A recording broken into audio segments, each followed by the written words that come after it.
오늘은 우리가 사모할 아름다움이라는 주제로 우리가 함께 하나님의 말씀을 나누겠습니다. 오늘 본문, 저희가 읽은 본문 내용은 사실 참 쉽지 않은 본문입니다. 창세기 중에서도 가장 어려운 본문으로 꼽히는 본문 중에 하나입니다. 먼저 좀 배경 설명을 조금 드리고 하나님의 말씀을 나누는 게 좋겠다라고 생각을 합니다. 이 본문이 어려운 이유 중에 하나는 이 하나님의 아들들을 저희가 이제 천사라고 해석하기가 쉽고, 그리고 그것이 완전히 잘못됐다라기보다는 그렇게 해석하는 의견들이 사실은 매우 많습니다. 그리고 그 배경 중에 하나는 사실 에녹서라는 저희가 정경으로 받아들이지 않았을 뿐 아니라 이것은 잘못된 책이라고 판단하고 있는 소위 위경이라고 불리는 에녹서에 있는 내용들 때문인데요. 이 본문을 에녹서의 관점에서 봤을 때에는 이 하나님의 아들들이 이제 영적인 존재 천사입니다. 그리고 이 영적인 존재인 천사들이 사람의 딸들과 결혼을 하여서 이제 용사들이 태어나게 되었다처럼 이제 해석하기가 참 쉬운 본문이기는 합니다. 그리고 이게 제가 지금 설명드릴 부분이 쉽게 이해된다라고 생각하지는 않아요. 그래서 저는 어려운 본문이라고 생각을 하고 있습니다. 그러나 제가 지금 본문 배경 설명을 먼저 좀 드리는 거예요. 만약에 이걸 천사라고 생각을 했을 때 적어도 두 가지의 문제점을 저희가 보게 되는데, 천사들이 와서 사람의 딸들과 결혼을 한 거잖아요. 그러면 하나님께서 천사들을 벌 주시는 내용이 오늘 본문에 기록되어 있어야 문맥상 맞는데, 오늘 본문은 이제 사람들을 심판하시는 내용으로 3절은 분명하게 이야기하고 있습니다. 그러니 문맥으로 봤을 때 하나님의 아들들은 여기서 천사를 말한다기보다는 하나님의 사람들을 말한다라고 이해하는 것이 조금 더 자연스럽다라고 볼 수 있습니다. 그리고 두 번째 본질적인 문제는 예수님께서 우리가 결혼에 대해서 이해하지 못한다라고 하시면서 하신 말씀이 우리가 천국에서 있는 것은 천사들이 결혼할 수 없는 것처럼 우리가 그렇게 결혼하는 건 아니다라는 내용을 분명히 신약 성경에서 말씀을 해주셨거든요. 그러니 영적인 존재인 천사가 육체를 가지고 있는 사람들과 혼인하여서 용사, 거인들을 낳았다라는 관점은 저희가 조금 중심에서 너무 이것이 하나님의 말씀의 핵심은 아니다, 그러니 좀 중심에서 벗어나 있을 수 있다라는 자세로 먼저 이 본문을 보는 것이 필요하다라는 배경 설명을 좀 드리고 싶습니다.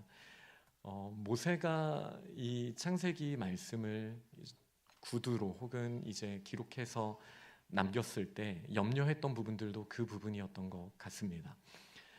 당시 고대 근동의 배경으로는 고대에 이름나 있는 왕들과 용사들이 있었거든요. 그리고 그들에 대한 수많은 신화들이 있었습니다. 그 신화는 예를 들면 신들과 또 인간이 결혼을 해서 3분의 2는 신이고 또 3분의 1은 인간이 이 땅에 있다, 그리고 그가 우리의 왕이다 라는 신화로부터, 그리고 다양한 이런 비슷한 인간과 신들이 결혼을 하는 이 신화들이 모세 당대에도 있었습니다.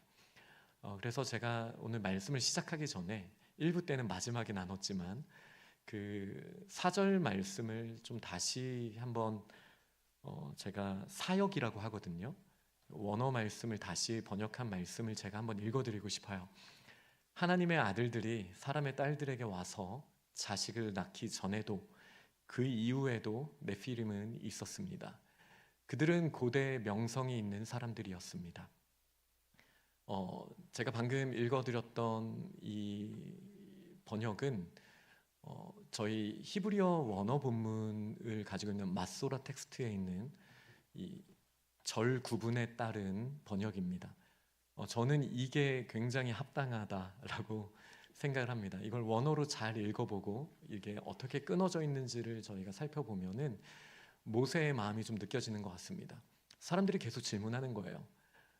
가나안 땅에도 애굽에도 메소포타미아에도 신의 아들이라고 불리는 왕들이 있고 이름난 사람들이 있는 거죠. 모세가 이 말씀을 전할 당시에도 그들은 정말 신적인 존재구나라는 이 허탄한 신화가 퍼져 있었습니다.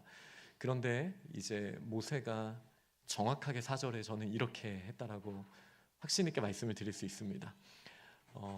이 원어로 그대로 읽어보자면 하나님의 아들들이 사람의 딸들에게 와서 자식을 낳기 전에도 그 이후에도 네피림은 있었습니다. 이름이 있는 사람들은 있었다라는 거예요.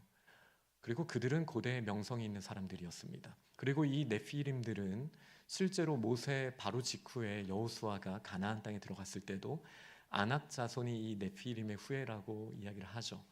여기서 저희가 질문을 할 수 있는 거예요. 곧 노아홍수 6장이거든요. 저희 노아홍수의 서론인데 네피림들도 그러면 노아의 방주에 탔을까? 라는 질문을 저희가 할 수 있는 것이죠. 그런 어떤 DNA나 어떤 그 신체적으로 낳는 자손에 대한 이야기가 아니라는 것을 모세는 지금 분명하게 하고 있습니다. 그래서 제가 지금 배경 설명이 조금 길었는데요. 오늘 본문을 읽을 때 이게 천사들에 대한 이야기와 또 영적인 존재와 사람이 결혼해서 용사들이 태어났다라는 관점은 좀 잠깐 지워두고 우리 성경의 맥락에서 오늘 본문을 한번 같이 말씀을 나누면 좋겠습니다. 이 부분이 사실 사도 바울의 때에도 너무나 큰 중요한 문제였어요. 왜냐하면 에녹서가 1차 성전 시대 이후에 특히 예수님 오시기 1, 2세기 전에 이제 기록이 된 위경이거든요. 그 에녹서에 따르면 이제 천사들의 족보가 있어요. 그리고 어떻게 이 천사가 타락하게 되어서 루시퍼가 어떻게 되었는지 이런 스토리들이 있고 저희가 그런 이야기들에 어떻게 보면 익숙하다고 할 수 있는데 이것은 전혀 성경의 이야기가 아닙니다. 그러니 저희가 약간 천사들 물론 호기심이 저희들이 궁금하죠. 그러나 에녹서 말고 우리가 성경이 말하는 내용에 좀 집중하면 좋겠고요. 그래서 예수님 시대에도 이 에녹서에 대한 이야기가 너무나 사람들의 마음을 현혹했기 때문에 바울은 이제 다음과 같이 이야기를 합니다. 다음 슬라이드를 한번 보여주시면 디모데전서에 신하와 끝없는 족보, 이거는 에녹서를 말하는 거예요. 몰두하지 말라라고 이야기를 합니다. 그리고 망령되고 허탄한 이 헛된 거짓된 신화를 버리고 경건에 이르도록 내 자신을 연단하라. 그러니 오늘 저희 6장에 읽었던 내용을 천사, 사탄 이런 궁금한 고대 거인들 이런 궁금한 점들이 물론 있겠지만 이것이 성경이 말하고자 하는 핵심적인 내용이 아니고 정말 하나님이 우리에게 원하시는 내용이 무엇일까를 한번 생각해보고 오늘 본문을 나누도록 하겠습니다. 네, 먼저 저희가 창조에 대해서 길게 말씀을 나눴죠. 하나님께서 혼돈의 물을 이제 정돈하셨습니다. 땅이 혼돈하고 공허했잖아요. 그러니 하나님의 창조는 혼돈을 질서로 만드시고 공허하고 비어있는 세상을 채우시는 역사로 묘사가 되었습니다. 이 혼돈의 물에 이제 그 아래에 있었기 때문에 이 세상이 혼돈했죠. 그래서 하나님이 이 물을 위아래로도 나누시고 좌우로도 나누셔서 질서를 세우시고 시편의 표현으로는 경계를 명확하게 두셔서 물이 사람의 영역으로 침범해 오지 못하도록 그 선을 그으시고 질서를 세우셨다라는 것을 저희가 알고 있습니다. 이렇게 먼저 혼돈을 질서로 창조하신 이후에 비어있고 공허한 곳에 하나님께서 창조하실 때 각 종류대로 창조하셨다라는 것이 창세기 1장의 아주 중요한 키워드입니다. 그러니 경계를 세우시고 그래서 이제 창조하다라는 표현이 다른 동의어로는 나누셨다라는 말이 가장 많이 나오거든요. 창세기 1장을 보시면 하나님께서 구분하시고 나누시고 질서를 세우시고 그리고 비어있는 곳에는 각 종류대로 하나님께서 창조하셨죠. 이렇게 질서를 세우신 다음에 우리 사람들에게 하나님의 형상으로 창조하신 후에 하나님께서는 이 질서를 지키는 그런 명령을 허락하셨습니다. 그리고 이 명령과 함께 생육하고 번성하여 땅에 충만하라고 하셨죠. 그리고 오늘 읽은 6장 말씀을 보니까 번성했어요, 사람들이. 그런데 결코 이게 바람직한 맥락은 아닌 것 같습니다. 마치 출애굽기 1장에도 사람들이 생육하고 번성하여 땅에 충만하였으나 그들은 노예 신세였고 이것이 하나님이 기뻐하시는 모습이 아니었던 것처럼 하나님의 축복과 겉보기에는 비슷한데 정반대의 모습을 가고 있는 것이 보입니다. 그리고 오늘 본문은 분명하게 하나님의 창조의 질서를 벗어났기 때문이라고 이야기하고 있습니다. 하나님이 경계를 세우셨죠. 그리고 이 경계는 반드시 지켜야 되는 것입니다. 마치 하나님께서 자연 법칙을 하나님이 세우셨고 이 모든 물질 세계는 자연 법칙, 하나님이 세우신 그 법칙대로 운행되고 있습니다. 이 법칙의 경계를 무너뜨리는 순간 이 세상은 굉장한 혼돈이 오게 될 것입니다. 그렇죠? 그런데 우리들이, 하나님의 사람들이 하나님이 세우신 이 경계를 넘어갈 때 어떤 일이 일어나게 될까요? 이제 다음 주부터 저희가 2주 동안 노아의 홍수에 대해서 함께 나누게 될 텐데 원래 태초에 혼돈의 물이 있었던 것처럼 하지만 하나님이 경계를 세우셔서 이 세상에 아름다운 질서가 있었지만 사람들이 하나님의 경계를 가볍게 여기고 그 경계를 뛰어넘고자 시도하게 될 때 다시 이 물이 자신의 경계선을 벗어나서 혼돈의 세상으로 다시 만들게 되는 것을 우리는 노아의 홍수를 통해서 보게 될 것입니다. 하나님의 질서를 지키는 것은 매우 중요한 일이고 이것은 하나님의 형상인 우리 사람들에게 맡기신 귀한 사명이었습니다. 에덴 동산에서 지키고 경작하라는 명령을 하나님께서 분명히 주셨지요. 그러나 오늘 본문 말씀을 보니까 하나님의 사람들이 하나님이 세우신 그 질서, 이 순리를 영리로 바꾸는 장면이 나오게 됩니다. 먼저 에덴 동산에서 아담과 하와가 그랬던 것처럼 똑같은 장면으로 묘사를 하고 있습니다. 하와가 그 선악을 알게 하는 나무를 바라봤죠. 눈으로 봤죠. 그리고 그 원어로는 아름답다라는 표현이 되어 있어요. 먹기에도 보함직도 하고 먹기에도 좋아 보였습니다. 그리고 오늘 본문 2절은 하나님의 아들들이 사람의 딸들, 이것은 제가 처음에 맥락을 설명드렸던 것처럼 하나님의 계보를 잇고자 하는 하나님의 이름을 부르짖는 경건한 하나님의 사람들, 하나님의 아들들이라고 표현이 되어 있고요. 그리고 가인의 후손들처럼, 제가 이거는 다시 말씀드리지만 육체적인 것을 말씀드리는 게 아니에요. 자신의 이름을 세우고자 하고 자신의 성을 쌓고자 하는 이 사람들을 사람의 딸들이라고 묘사하고 있는 거예요. 명확하게 경계가 구분이 되어 있습니다. 하나님의 법의 질서를 지키고자 하는 이 하나님의 아들들, 그 경계가 있는데 마치 아담과 하와가 선악과를 바라봤던 것처럼 그들이 사람의 딸들을 바라봤습니다. 그리고 선악과가 아름답다라고 그들이 느꼈던 것처럼 그들도 사람의 딸들을 보고 아름답다라고 판단했습니다. 그리고 그들이 선악과를 취했던 것처럼, 원어에는 취하다라는 표현이 있거든요. 그리고 이들도, 하나님의 아들들도 그 사람의 딸들을 취하였습니다. 똑같은 동사, 바라보고 아름답다라고 느꼈고 취하였다라는 똑같은 표현들이 쓰이고 있습니다. 그러니 아담과 하와가 이 하나님의 질서를 넘어섰던 것처럼 지금 하나님의 거룩한 자손들이 하나님이 세우신 경계를 넘어서고 있는 장면으로 보여집니다. 또한 그뿐만이 아닙니다. 이 가인의 후손들, 그 가인의 성을 그의 아들의 이름을 따라 에녹이라고 불렀잖아요. 그 후예들 중에 이제 라멕이라는 사람이 있습니다. 이 라멕도 대놓고 하나님의 경계를 넘어간 사람인데요.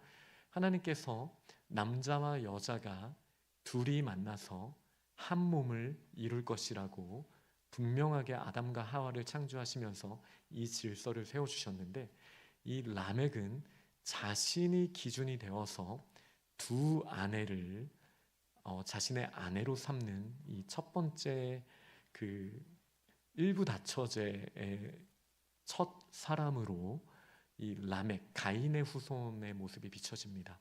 그리고 놀랍게도 오늘 본문은 몇 걸음을 더 갑니다. 창세기 6장 2절 말씀에 이렇게 표현을 하죠. 하나님의 아들들이 사람의 딸들의 아름다움을 보고 자기들이 좋아하는 심지어 모든이라는 말이 쓰여져 있거든요. 이게 도대체 말이나 되는 건지 모르겠습니다. 너 이쁘다. 너 내 아내가 되라. 보는 사람마다, 마음에 드는 사람마다 지금 이러고 있다라는 거예요. 라멕은 두 아내를 취하는 것으로 하나님의 이 질서를 넘어갔죠. 그런데 하나님의 이름을 부르짖는다라고 하는 이 하나님의 아들들이 그의 보기에 좋은 대로 자신이 아름답다라고 생각하는 모든 여자들을 아내로 삼는 일이 일어나게 되었습니다. 그러니 하나님이 세워주신 이 이치가 순리가 영리로 뒤집어지는 일이 지금 일어나고 있는 것입니다. 하나님의 창조 질서가 그 창조의 꽃이라고 할 수 있는 하나님의 사람들에게서부터 무너지기 시작했습니다. 그 결과는 어떻게 됐습니까? 3절에 보니까 여호와께서 이르시되 나의 영이 영원히 사람과 함께하지 아니하리라. 이는 그들이 육신이 됨이라. 라는 하나님의 이제 창조 질서의 재조정으로 오늘 본문이 연결됩니다. 우리 사람은 어떤 존재인가요? 물질로만 저희가 이루어져 있는 존재는 아닙니다. 우리는 육신을 가지고 있고 그러면서 굉장히 영적인 존재입니다. 다시 말씀드리면 우리는 영적이기만 한 존재도 아니고 육체만 가지고 있는 존재도 아닙니다. 이 영은 하나님께서 사람을 흙으로 빚으신 이후에 그들에게 하나님의 호흡으로 그들에게 생기를 불어넣어 주셨죠. 하나님의 호흡, 하나님의 생명력을 하나님께서 우리에게 선물로 주신 거예요. 그래서 흙으로 빚은 육적인 존재이나 영이신 하나님의 생기를 주셨으니 우리는 생령이 되었다라고 창세기는 분명히 이야기를 하고 있습니다. 그러니 저희는 엄청나게 육적인 존재이면서 또한 그만큼이나 엄청나게 영적인 존재라는 것이죠. 그러나 지금 창세기 6장에서는 하나님과 연결되어 있는 영적인 부분에 대한 민감함을 저버리고 오직 영이신 하나님과의 관계를 끊어놓고 자신의 눈에 보기에 좋은 대로만 판단하였던 굉장히 육적인 존재로 살고 있는 사람들에 대한 묘사로 지금 본문이 나왔고 그 결과값은 육신이 전부라고 생각하고 물질 세계가 모든 것이라고 생각하는 그들의 끝은 결국은 육신일 수밖에 없다라는 것을 하나님께서는 분명히 하셨습니다. 아무리 아름답게 하나님이 육신을 만드셨다 할지라도 하나님의 영원하신 하나님의 생기를 우리에게 주시지 않는다면, 그것을 거두어 가신다면 우리는 한낱 흙에 불과한 존재일 수밖에 없는 것이죠. 하나님의 영원하심이, 그분의 그 지혜가, 그분의 그 능력이, 그분의 그 선하심이, 그분의 그 아름다우심이 우리에게 영으로 함께하지 않는다면 우리는 이 세상의 물질과 구분할 수 없는 존재가 될 것입니다. 그리고 그들의 인생의 모든 것이 물질이고 육적이라고 생각하고 자신의 눈에 보기에 좋은 대로 실제로 판단하고 행동하였던 이 사람들에게 하나님은 더 이상 영으로 함께 하시지 않겠다라는 말씀을 하시고, 그러니 이 육신이 끝나가는 날 그들은 흙으로 돌아가는 정말 육신적인 종말을 맞이할 수밖에 없는 상태로 오늘 저희가 읽은 본문 3절은 분명하게 말씀하고 있습니다. 그러니 하나님의 영이 함께 하시지 않는 우리의 인생은 이제 그 날은 120년이 될 것이다 라고 오늘 본문은 이야기하고 있어요. 이 본문은 사실 두 가지 해석이 충분히 가능합니다. 노아의 홍수 전에 120년을 기다려 주시겠다, 회개할 수 있는 기회를 주시겠다라고 해석하는 것도 굉장히 맞는 해석이고요. 그리고 사람의 이제 연수가 이제 더 이상 아주 오래 살 수 있는 게 아니라 길어야 120년을 살게 되는, 이렇게 영이 떠난 우리의 모습이, 우리의 육체가 결국은 점점 시들어가고 멸망하고 그리고 영원한 생명을 경험할 수 없는 상태로 오늘 본문 3절은 분명하게 이야기를 하고 있습니다. 우리 지금도 여전히 마찬가지의 삶을 산다라고 할 수 있습니다. 저희 정체성은 하나님의 사람들이죠. 저희는 하나님의 딸 시온이라고 부르는 하나님의 딸이자 또 하나님의 아들들입니다. 그리고 하나님의 질서를 우리는 인정하는 사람들입니다. 그러나 하나님의 사람들이 사람의 딸들의 아름다움을 보고 거기에 그것이 세상의 전부라고 판단할 수 있습니다. 우리가 세상을 보고 가인이 세운 성을 보고 하나님도 좋지만 나도 저런 성이 하나 있었으면 좋겠다 라고 말하기가 쉽습니다. 세상에 이름 있는 수많은 네피림 같은 용사들을 보면서 나도 저들같이 세상에서 명예를 얻고 권력을 가질 수 있으면 좋겠다 라는 생각을 우리는 여전히 지금도 할 수 있습니다. 그러나 이 마음이 우리에게 물론 들어올 수 있죠. 그러나 문제는 무엇이죠? 우리의 선택의 기준이 어디에 있습니까?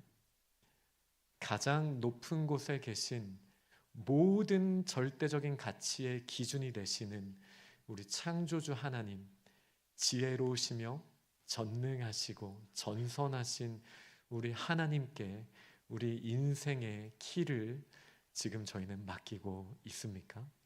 우리가 어떤 육신의 판단을 함과 상관없이 틀리지 않으시는 하나님께 우리의 삶에 인도하실 수 있도록, 우리의 삶을 인도하실 수 있도록 우리의 목자가 되어달라고 우리는 의지하는 삶을 살고 있습니까? 우리가 그럴 수 있기를 소망합니다. 그러나 우리는 너무나 연약하기에 사도 요한이 요한일서에서 이렇게 말한 것처럼 우리의 매일의 삶 가운데는 이 도전이 늘 있는 것이죠. 이 세상이나 세상에 있는 것들을 사랑하지 말라. 누구든지 세상을 사랑하면 아버지의 사랑이, 영이신 아버지의 사랑이 그 안에 있지 아니하니 이는 세상에 있는 모든 것이 육신의 정욕과 안목의 정욕과 이생의 자랑이니 다 아버지께로 온 것이 아니요 세상으로부터 온 것이라. 이 세상도 그 정욕도 지나가되 오직 하나님의 뜻을 행하는 자는 영원히 거하느니라. 아멘. 우리가 정말 육신의 존재이기만 하다면 우리의 눈으로 보이는 아름다움이 우리를 짧은 이 인생의 길에서 어쩌면 행복하게 해줄 수 있을 것입니다. 그러나 그렇지 않습니다. 우리는 육신을 가지고도 있지만 굉장히 영적인 존재입니다. 이 세상에는 물론 시작이 있지만 이 시작이 있게 하신 영원하신 하나님이 계십니다. 그리고 이 선하신 하나님의 계획에 따라 이 영원성은 우리에게 호흡해 주시는 순간 우리에게도 부여된 것입니다. 그러니 영적인 우리가 정말 풀은 시드는 것처럼 또 마르는 것처럼 꽃이 시드는 것처럼 육신의 것은 반드시 흥하기도 하지만 그 결국은 쇠하여지게 되어 있거든요. 우리는 점점 몸이 약해질 것이고 죽음의 냄새를 맡게 될 것입니다. 결국은 이 모든 물질에는 끝이 있을 수밖에 없습니다. 그것이 전부인 것처럼 우리가 지금 우리의 욕망이, 우리의 갈망이, 우리의 시선이 물질에만 가 있지는 않습니까? 하나님의 아들들이 거룩한 하나님의 사람들이라고 표현했던 어거스틴도, 칼빈도 그렇게 말을 했어요. 그런데 이 어거스틴이 이런 말을 했습니다. 우리는 우리가 사랑하는 것을 예배한다. 우리가 지금 예배라는 주제로 계속 하나님의 말씀을 보고 있거든요. 우린 정말 하나님을 사랑하는 그리스도인이죠. 그러나 사실 이 하나님을 사랑하는 것에 그 사이에 혹시 물질이 끼어 있지는 않습니까? 이 세상에 우리의 눈을 혹하게 하는 이 세상의 물질이나 이 사람의 딸들의 아름다움을 얻기 위하여 우리가 혹시 하나님 앞에 나오고 있지는 않습니까? 이 모든 것들이 우리의 절대적인 목적이 될 수 없음은 육신의 것은 물론 하나님도 우리의 필요를 아시고 이 모든 것을 충만하게 채워주실 수 있는 분이시죠. 그러나 그것이 전부가 아니라는 것을 저희는 알고 있습니다. 영원하신 하나님, 그분의 아름다움만 우리가 흠모할 수 있기를 소망합니다. 우리의 창조주, 우리를 다스리시는 분, 우리의 구세주, 우리 주님의 아름다움만이 우리의 가슴을 두근거리게 하고 그 사모함으로 우리의 삶이 깨어나서 우리가 육적인 삶만 사는 것이 아니고 우리가 이 안목의 정욕에 따라 우리가 선택하고 우리가 나아가는 것이 아니라 우리의 영혼을 허락하신 그 하나님의 아름다움, 그분이 세워주신 경계와 질서, 그 아름다운 법칙들을 지켜나가는 그 길에 우리가 믿음으로 나아갈 수 있기를 소망합니다. 사사기에도 비슷한 표현이 있습니다. 그때는 왕이 없었으므로 사람들이 자기 소견에 옳은 대로 행하였다라는 표현이 있습니다. 사사 시대 때도 절대적인 하나님의 왕되심을 인정하지 않는 사람들이 있었어요. 그러다 보니 자신의 눈에 보기에 아름다운 것을 모조리 다 취하고자 하는 거예요. 그리고 그것을 내버려 두는 것 자체가 심판입니다. 심판이에요. 로마서의 순리를 영리로 바꾸는 사람들에 대해서 하나님을 그 마음에 두기에 싫어했다라고 하나님이 표현을 하셨어요. 이것이 가장 본질적인 죄입니다. 절대적인 진리, 선하신 분, 우리의 기준이 되시는 영원하신 하나님이 우리의 마음의 중심에 하나님의 통치자로서 앉아 계신 게 아니라 그분을 밀어내고 내가 원하는 대로 하겠습니다. 내 소견에 옳은 대로 행하겠습니다. 라고 했을 때 그들을 내버려 두시는 것 자체만으로도 이 세상에는 심판이 됩니다. 사람들이 그 경계를 막 허뭅니다. 하나님이 세워두신. 그러니 그 경계가 허물어져서 물이 침범하여 노아 시대에 모든 땅을 덮어버리게 된 것이죠. 사람들이 자신의 욕심대로 자신이 원하는 것을 다 취하려고 합니다. 하나님이 그들의 마음을, 영리를 그대로 내버려 두었을 때 결국은 그 사람들의 미움과 분노와 온갖 살인과 칼과 전염병과 기근이 그들의 결과값으로 나타나게 되는 것이죠. 이것이 성경이 말하는 심판입니다. 하지만 우리 하나님의 정말 아름다움은 무엇입니까? 우리를 그 심판 자리 가운데 내버려 두실 수가 없으셨습니다. 왜죠? 우리를 사랑하시기 때문에. 하나님은 사랑하시기 때문에 우리를 인격적으로 만드셨고 그리고 그 사랑으로 우리에게 공급하셨으며 그 사랑으로 우리가 다스리기를 원하셨어요. 그러나 저희가 하나님이 필요 없다라고 하고 내 소견에 옳은 대로 내가 원하는 모든 것을 취하고자 하는 점점점 육신으로만 남게 되고 점점 썩어가는 그 자리에 가게 됐을 때 우리를 그대로 두실 수 없어서 예수님이 이 땅에 오셔서 우리의 모든 추악한 죄를 대신 짊어지셨습니다. 그래서 이사야서는 예수님에 대해서 그에게 흠모할 것이 아무것도 없었더라라고 표현을 합니다. 우리의 육신의 눈으로 봤을 때 그분은 전혀 아름답지 않은 모습으로 있으셨어요. 왜죠? 우리에게 다시 그 아름다움을 주시고자 가장 아름다우신 그분이 우리의 추함을 짊어지신 것입니다.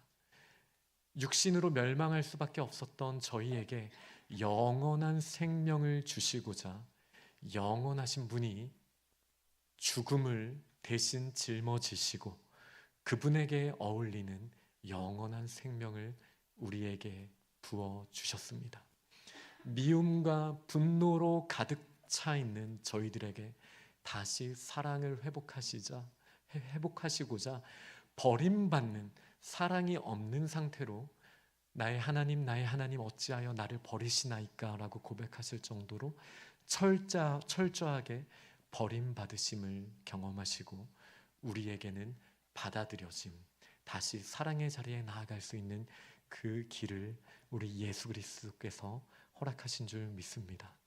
이렇게 우리에게 다시 사랑을 허락하셨으니 우리는 히브리서 기자의 말대로 믿음의 주요 온전케 하시는 이인 예수를 바라봐야 합니다.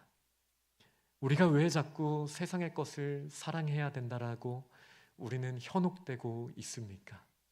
우리를 책임질 수 없는 것, 오히려 하나님께서 그대로 내버려 두시면 우리가 사랑하였던 것이 오히려 우리를 멸망하게 할 것이 분명한데, 자명한데 우리가 그렇게 경험으로 알고 있는데 왜 여전히 우리의 눈은 세상을 바라봐야 합니까?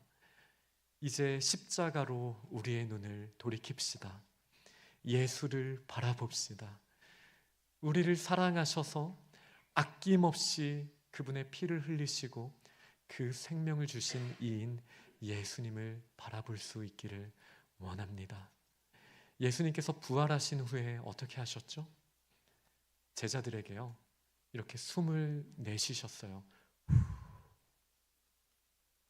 오늘 창세기 6장 3절 말씀에 하나님이 그 영을 거두어 가신다라는 이 표현은 하나님의 그 호흡을 더 이상 우리에게 주시지 않겠다라는 말씀이셨어요.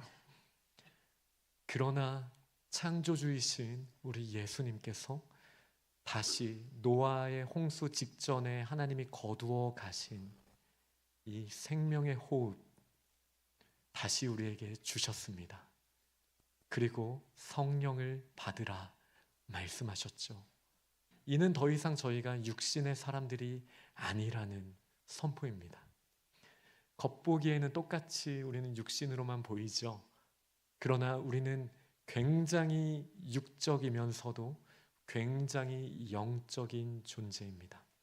이 일은 불가능했어요. 우리가 하나님의 순리를 영리로 바꾼 순간 더 이상 저희는 영적인 존재가 될 가능성이 없었지만 예수 그리스도의 십자가의 대속으로 말미암아 우리는 다시 영적인 존재로 하나님 앞에 나아가게 되었습니다.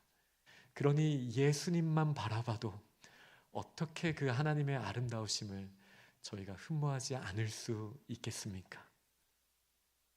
우리의 정말 사모하는 것이 무엇입니까?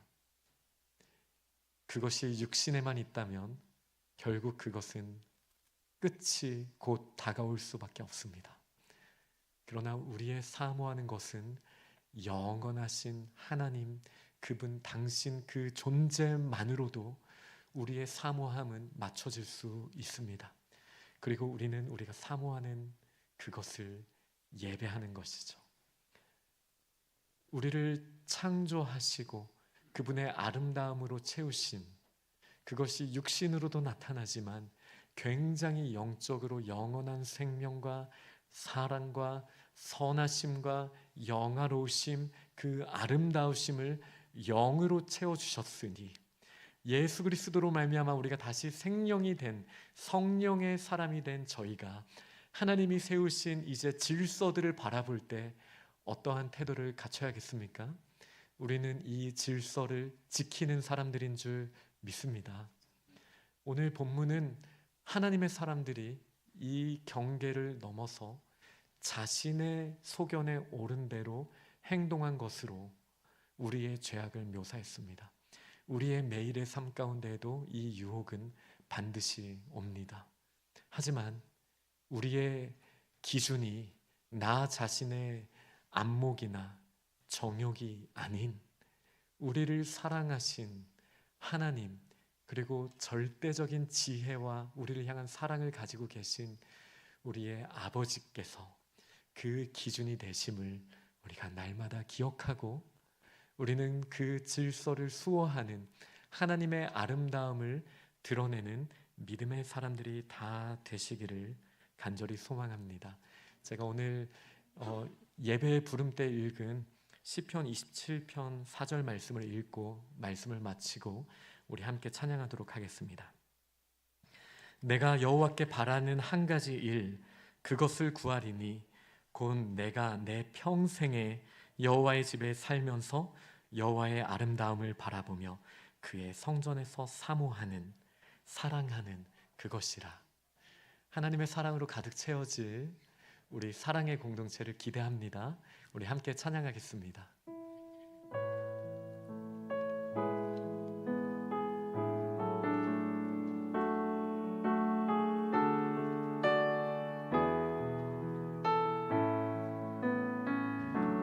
주의 아름다움은 말로다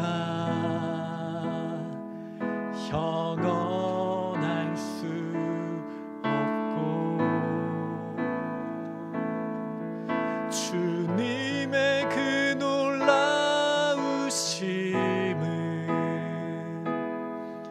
다 표현할 수가 없네.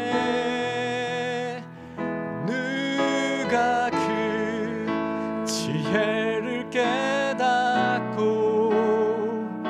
누가 깊은 사랑 증량할까.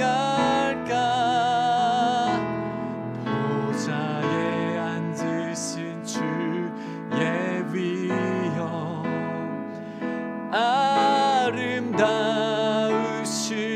주님. 우리 처음부터 다시 고백할까요? 주의 아름다움은 말로다 형언할 수 없고, 주님의 그 놀라우심은 다 표현할 수가 없네. 누가 그 지혜를 깨닫고 누가 깊은 사랑 증량할까. 보좌에 앉으신 주의 위엄 아름다우신 주님. 내가 주를 경외함으로 주님 앞에 홀로 섭니다. 찬양 받으시 기합당한 거룩하신 주님. 우리 처음부터 한 번 더 고백하도록 하겠습니다. 주의 아름다움은 말로다 형언할 수 없고, 주님의 그 놀라우심은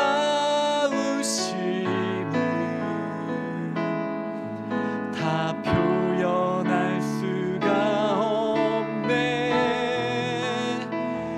누가 그 지혜를 깨닫고 누가 깊은 사랑 증량할까. 보좌에 앉으신 주의 위엄 아름다우신 주님. 내가 주를 경외함으로 주님 앞에 홀로 섭니다.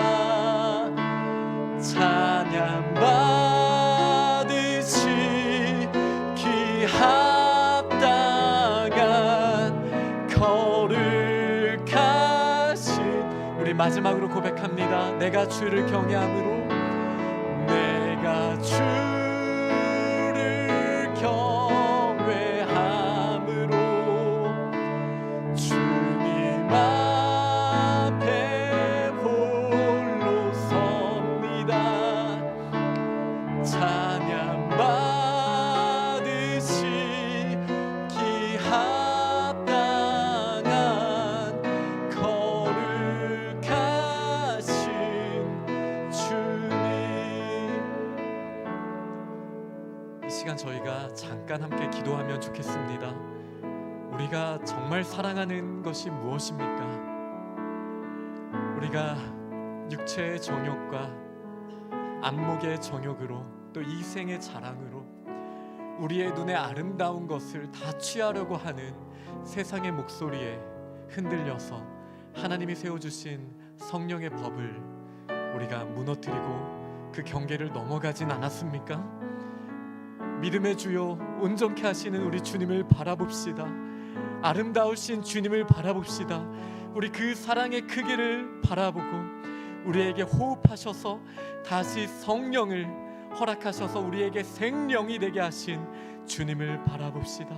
그분의 사랑으로 채워서 우리는 성령의 법을, 질서를 지키는 수호자가 되기를 원합니다. 우리 이렇게 결단하며 우리 함께 기도하도록 하겠습니다. 주님, 이 시간 우리가 함께 기도의 자리에 나아갑니다. 하나님, 저희들의 눈이 세상에 빼앗겨 있었습니다. 하나님, 이 세계, 하나님, 육체의 정욕과 안목의 정욕과 이생의 자랑 가운데 우리의 시선이 완전히 빼앗겨져 있었습니다. 하지만 예수 그리스도를 바라봅니다. 하나님, 가장 아름다우신 주님을 바라보며 우리가 원래 어떻게 창조되었는지, 하나님이 원하시는 모습이 어떤 모습인지 우리가 다시 그려봅니다.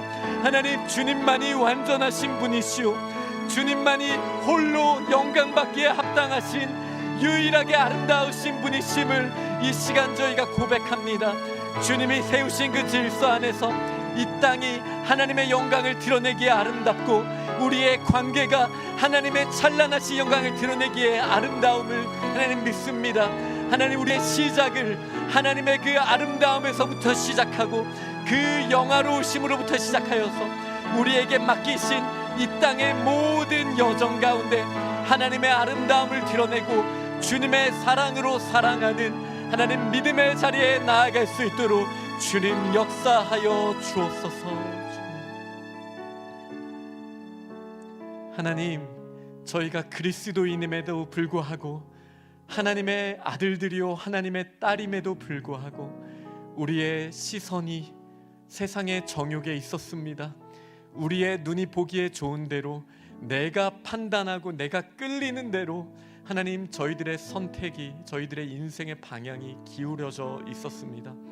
하지만 다시 이 문제를 해결하기 위하여 우리의 죄의 문제를 해결하시고 하나님의 완전한 사랑과 공의를 이루신 예수 그리스도를 바라봅니다. 하나님, 주님의 아름다움을 흠모합니다. 주님을 사랑합니다. 그 사랑으로 채우셔서 이 땅 가운데에도 하나님의 아름다움으로 번성케 하고 하나님의 선하심을 우리가 걸어가는 곳마다 드러내게 하여 주옵소서. 하나님, 꽃은 또 풀은 마르고 시들게 되지만 하나님의 영원하신 그 아름다움을 저희가 하나님의 사랑과 함께 가지고 땅끝까지 가서 하나님을 증거하는 삶을 결단하오니 주님, 성령께서 동행하시고 저희들의 삶의 예배도 기뻐 받아 주옵소서. 예수님 이름으로 기도합니다.